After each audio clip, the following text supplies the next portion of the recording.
નમસ્કાર મિત્રો, હું છું મુકેશ ધાપા, એડવોકેટ.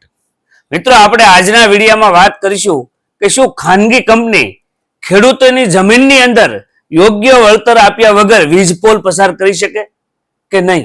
અને જો આવી રીતે કોઈ ખાનગી કંપનીના પેટા કોન્ટ્રાક્ટરો તમારી જમીનની અંદર કોઈ દાદાગીરીથી કે વળતર ઓછું આપી દે કે નહીં આપીને આવું જો કોઈ કૃત્ય કરતું હોય તો એની ઉપર કેવી રીતે કાયદાકીય પ્રોસેસ કરી શકાય તે વિશે આપણે આજે આ વિડીયોમાં વાત કરીશું.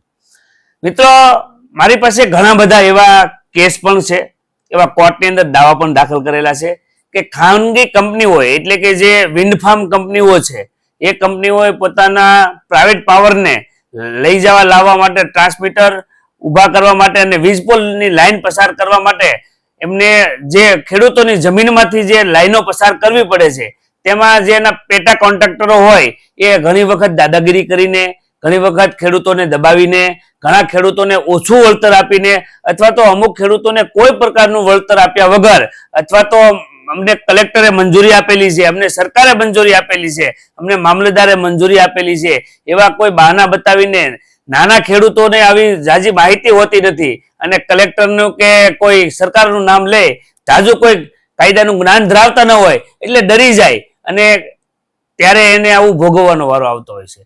એટલે મિત્રો, મારી પાસે એવા કોર્ટની અંદર પણ કેસો છે કે જેણે વિન્ડ ફાર્મ કંપનીઓની ઉપર એમની પરમિશન વગર અને વળતર આપ્યા વગર એમના ખેતરમાંથી અથવા છેડેથી જ આવી હેવી વીજ લાઈનો પસાર કરી હોય ત્યારે એમને કોર્ટનો શરણ લેવું પડતું હોય છે. એટલે ઘણા બધા વિસ્તારોની અંદર જો વીજ જે છે એ પાયાની અને પ્રાથમિક જરૂરિયાત છે. સરકારે એમને માટેની સુવિધા પણ ઘણી બધી પ્રકારે આપી છે, એમને માટે અમુક કાયદાઓ પણ બનાવ્યા છે, અમુક ગુજરાત સરકારની અંદર ઠરાવો પણ બન્યા છે કે એમને યોગ્ય રીતે એમની લાઈન પસાર થાય. કારણ કે જો વધારે પડતો કડક કાયદો બનાવવામાં આવે તો આ કંપનીઓ આપણા જ વીજ છે એ આપણી માટે જ છે અને આપણી સુવિધા માટે જ આ ઉત્પન્ન થતી હોય છે. એટલે આપણે એમને રોકવાની કોઈ વાત નથી, વીજ કંપની વિરુદ્ધની આ વિડીયોની અંદર પણ કોઈ વાત નથી. પરંતુ આ જે ખાનગી કંપનીઓ જે છે એ વીજ છે એ પોતાના ધંધા માટે એટલે કે પૈસા કમાવા માટેના હેતુથી આ વીજ ઉત્પાદન કરતી હોય છે. ત્યારે કોઈ ખેડૂતને એમની વીજ લાઈનના કારણે, એમના ખેતરમાં વીજ લાઈન પસાર થવાના કારણે, વીજ પોલ નાખવાના કારણે એમને જો કાયમી કોઈ નુકસાન થતું હોય, એટલી જમીન એમને જે વાવ્યા વગર પડી રહેતી હોય અને એને કાયમી જો આવું નુકસાન ભોગવવાનો વારો આવતો હોય તો એમને યોગ્ય વળતર મળવું એ એમનો મૂળભૂત અધિકાર છે. સામાન્ય રીતે કોઈ પણ આખા ભારત દેશની અંદર અને આપણા બંધારણની અંદર એવી જોગવાઈ છે કે જે જમીન ઉપરની જે મિલકત હોય, એમનો માલિક હોય એનું રક્ષણ કરવાનો એમને અધિકાર આપવામાં આવેલો છે. પરંતુ હાલમાં ગુજરાતની અંદર હળવદ બાજુ એક અદાણી કંપનીની ખાનગી વીજ લાઈન કંપનીઓની લાઈનો ખેડૂતોની જમીનની અંદર પસાર થાય છે, એમનું યોગ્ય વળતર ન આપતા કે નથી આપતા તેવા આક્ષેપ સાથે એક હાલમાં આખા ગુજરાતની અંદર એક આંદોલન ચાલી રહ્યું છે. તો આ આંદોલન વ્યાજબી છે કે કોઈ રાજકીય પક્ષ દ્વારા ષડયંત્ર છે એ કહેવું તો આપણા માટે મુશ્કેલ છે. પરંતુ આપણે તો માત્ર આજના વિડીયોમાં આપણે ખેડૂતોના હકની વાત કરવાની છે. અમારા વિસ્તારની અંદર એટલે કે ભાવનગરની વિસ્તાર ને અમારો આ મહુવા વિસ્તાર છે, અમારા વિસ્તારની અંદર ઘણી બધી ખાનગી કંપનીઓએ વિન્ડ ફાર્મ એટલે કે પવન ચક્કીઓ ઊભી કરી છે. પણ આ પવન ચક્કીની અંદર ઘણા બધા ખેડૂતોને અન્યાય થયો છે. ઘણા બધા ખેડૂતો મારી પાસે અરજીઓ લખાવી ગયા છે કલેક્ટરને આપવા માટે, મામલતદારને આપવા માટે, પ્રાંત અધિકારીઓને આપવા માટે, અને તેમ છતાં જેમને ન્યાય નથી મળ્યો તેવા લોકોએ મને જ વકીલ રાખીને નામદાર કોર્ટની અંદર દાવા પણ દાખલ કરેલા છે, જે હાલ પેન્ડિંગ છે અને ચાલુ છે. એટલે કહેવાનો મતલબ છે કે કોઈ પણ ખેડૂત હોય, એમની માલિકીની જમીન હોય અને એ જમીનની અંદર જ્યારે ખાનગી કંપનીએ વીજ લાઈન પસાર કરવાની હોય કે વીજ પોલ ઉભા કરવાના હોય અને કોઈ મોટા ટ્રાન્સમીટર એટલે કે મોટા હેવી લાઈન પસાર કરવાના હોય તો આમની અંદર સરકારનો એવો હાલ સુધી એવો કોઈ પરિપત્ર નથી કે એવું કોઈ ગેજેટ બહાર પાડ્યું નથી કે આટલું કે આવા મુજબનું વળતર ચૂકવવું ખેડૂતે. એટલે ખેડૂત માત્ર એટલું કહે છે કે કોઈ ખેડૂતને નુકસાન થાય તો તેમને યોગ્ય વળતર આપવું. યોગ્ય એટલે કેટલું? એટલે તો એ પેટા કોન્ટ્રાક્ટર પોતે નક્કી કરે, કંપની સાથે એમને શું હોય કેવી રીતે ખબર નથી. ઘણા બધા પેટા કોન્ટ્રાક્ટરો ખેડૂતો સાથે એમની પાસેથી એક કરાર પણ બનાવી લેતા હોય છે કે અમે એટલી આવી રીતનું તમને વળતર ચૂકવવામાં આવ્યું છે.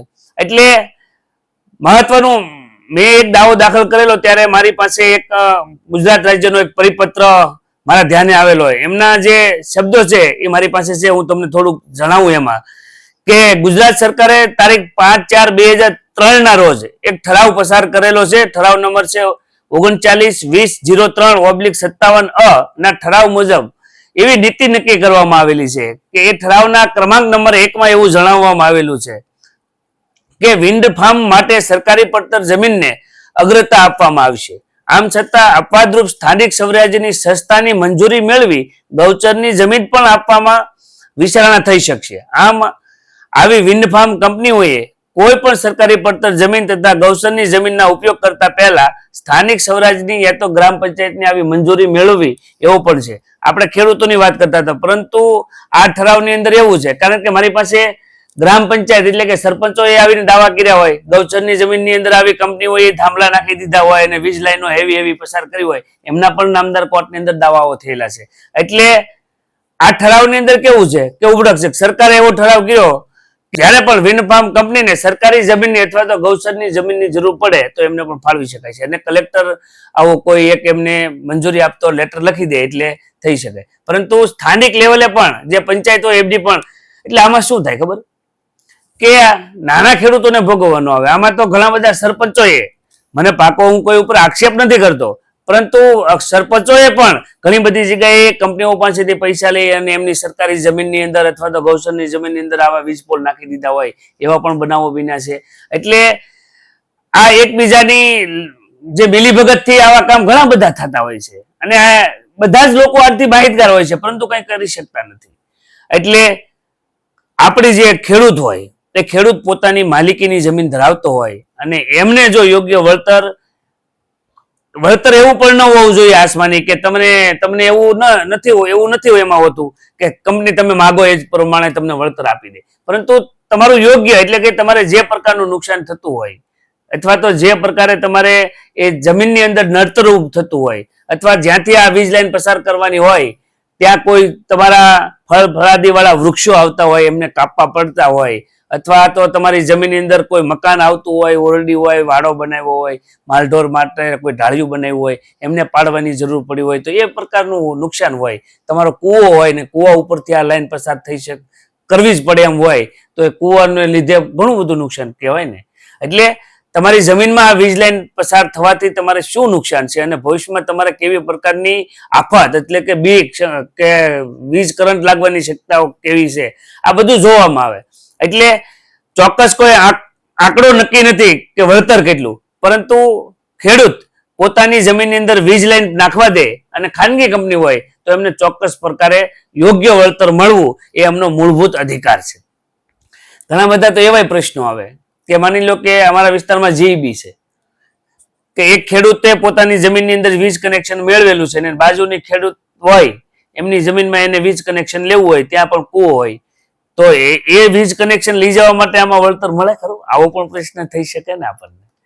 તો આવી રીતનું જે સરકારી કંપનીનું વીજ કનેક્શન છે એમાં કોઈ વળતરની સુવિધા નથી, પરંતુ તમને નુકસાન ન થાય એ ખાસ તકેદારી રાખવાની, અથવા તો તમે જ્યાંથી વીજ લાઈન પસાર કરવા માંગો છો એ નુકસાનકારક હોય ખેડૂતને અને તેની સિવાયનો એને અલગ રીતે કોઈ રસ્તો હોય અથવા તો એકાદો પોલ વધારે નાખી અને સારી રીતે સરળતાથી કોઈને નુકસાન ન થાય એવી રીતે જો વીજ લાઈન પસાર કરી શકાતી હોય તો એ રસ્તો અપનાવવો ખૂબ જરૂરી છે. એટલે પરંતુ આવી વીજ લાઈન જે છે એક ખેડૂતથી બીજા ખેડૂતની વાત છે, આ તો એક ખેડૂતથી બીજા ખેડૂત એટલે કે એક જમીનથી બીજી જમીન સુધી લઈ જવા માટે પણ આવી જે ખેડૂતની જમીનમાંથી પસાર કરવાની હોય એમની પણ સંમતિ લેવી ખૂબ જરૂરી છે અને લેવાતી હોય છે. જો આવું કોઈ ખેડૂત પોતાની જમીનમાં જીબીને પણ જો વીજ લાઈન નાખવાની સદંતર ના પાડે તો પણ જીબીના અધિકારીઓ પણ આવી લાઈન પસાર કરતા નથી, પરંતુ ખેડૂતોએ તો એક ખેડૂતને બીજા ખેડૂતને સહકાર અને મદદ કરવાની ભાવના હોવી જોઈએ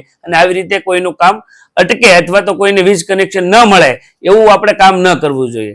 એટલે આ વીજ કંપનીઓ છે, વીજ જે જરૂરી છે, આપણી પાયાની જરૂરત છે. આપણને 10 મિનિટ લાઈટ જાય ને એ પણ આપણને ગમતી વાત નથી અને આપણને તરત જ આપણે આફડા ફાફડા થાય કે લાઈટ વિના આપણે બધું જ અટકી જાય એવું લાગતું હોય છે. એટલે વીજ જરૂરી છે. એટલે વીજ કંપનીઓનો વિરોધ કરવાની વાત નથી, ખોટો વિરોધ કરવાની વાત નથી, કોઈને ઉશ્કેરવાની વાત નથી, પરંતુ ખેડૂત કે જે આ જગતનો તાત કહેવાય અને આ ભારત દેશ તો ખેડૂત પ્રધાન દેશ છે. એટલે ખેડૂતો નાની જમીન ધરાવતા હોય અને આવી રીતના એમની જમીનની અંદર જો નુકસાન થતું હોય તો એમને ચોક્કસ વળતર મળે છે. જો તમારી જમીનની અંદર આવી કોઈ કંપની વીજ લાઈન પસાર કરે, પોલ ઉભો કરે, તો તમે ચોક્કસ તમારું યોગ્ય વળતર મેળવવા હકદાર છો. જો આવી કંપની કોઈ દાદાગીરી કરીને, કોઈ પેટા કોન્ટ્રાક્ટરો તમને દબાવીને, ધમકાવીને, બળજબરીથી અને તમારી સંમતિ વગર જો આવું વીજ લાઈન અંદર નાખી દીધી હોય તો તમે સૌપ્રથમ મામલતદારને, પ્રાંત અધિકારીને, તમારા જિલ્લા કલેક્ટરને તમે ફરિયાદ કરી શકો છો. તમે ગુજરાત સરકારને પણ ફરિયાદ કરી શકો છો. અને તે કોઈ તમારી વાત ન માને તો તમારી સ્થાનિક કોર્ટની અંદર સિવિલ દાવો કરી અને તમે યોગ્ય વળતર મેળવવાનો દાવો પણ કરી શકો છો. અને જો તાત્કાલિક તમારે કોઈ આનો નિર્ણય લાવવો હોય તો આ વીજ કંપની અને પેટા કોન્ટ્રાક્ટર જે હોય તમારી સાથે બળજબરી કરતા હોય તો તેમની સામે તમે ડાયરેક્ટ હાઈકોર્ટની અંદર તમે ન્યાય મેળવવા માટે જઈ શકો છો.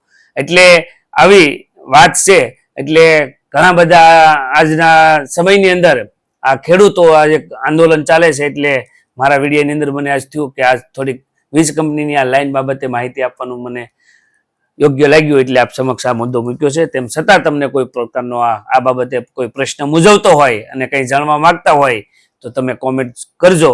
હું એમનો જવાબ આપવાનો યોગ્ય પ્રયત્ન કરીશ. ધન્યવાદ.